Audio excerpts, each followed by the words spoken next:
Here's a Super 99 that I'm working on.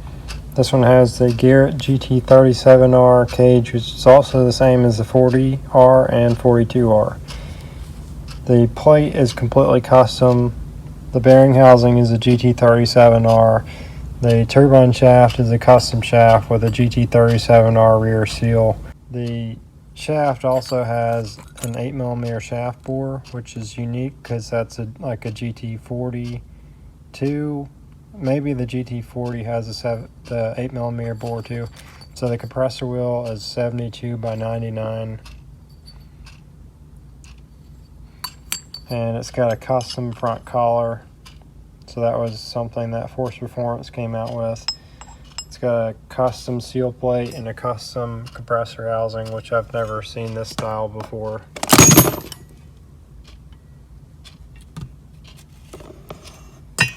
We also have a custom exhaust housing with an adapter flange. Originally it's a GT35R teal turbine housing, and it's got the adapter plate to make it work with a 37R.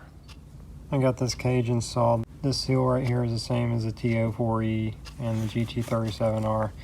The pin goes down in here to install in the cage. I press that in. You gotta be careful to line up the dowel or the hole on the cage. Otherwise, if it's not lined up, they'll break the cage.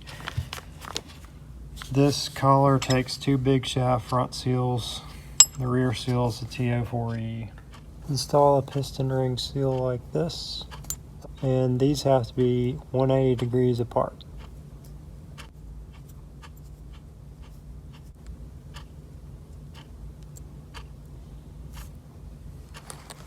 Here's the seal plate. We're going to press the collar right in. Make sure the seals are 180 degrees apart.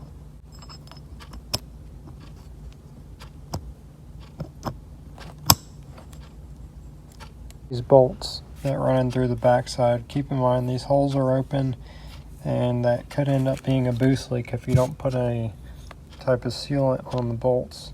The piston ring seal installed. This one's a staggered TO4E.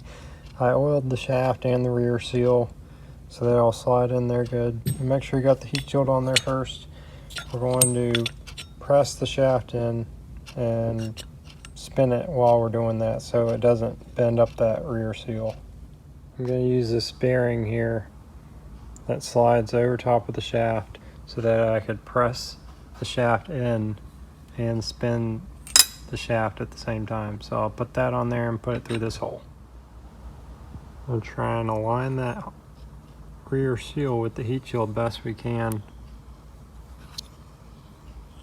And we're going to spin this cartridge as we press it in so it doesn't kink. If it stops like it is now, you gotta be careful. Keep it spinning.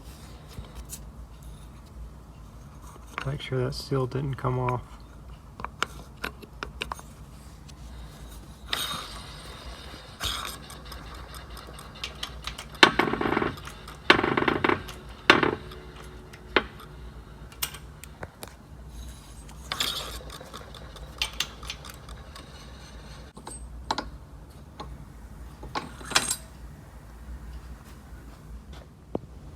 Install the wheel, and I'm going to tighten that nut down.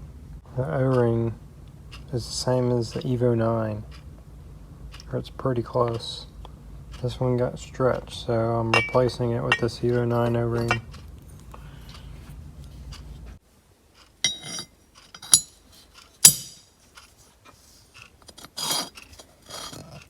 Here's the Super 99 I just finished rebuilding. If you need a rebuild kit for this, you can just send me an email at turbolabamerica@gmail.com. Front piston ring seals, it used two big shaft front seals, and the rear seal, it used the TO4E rear seal.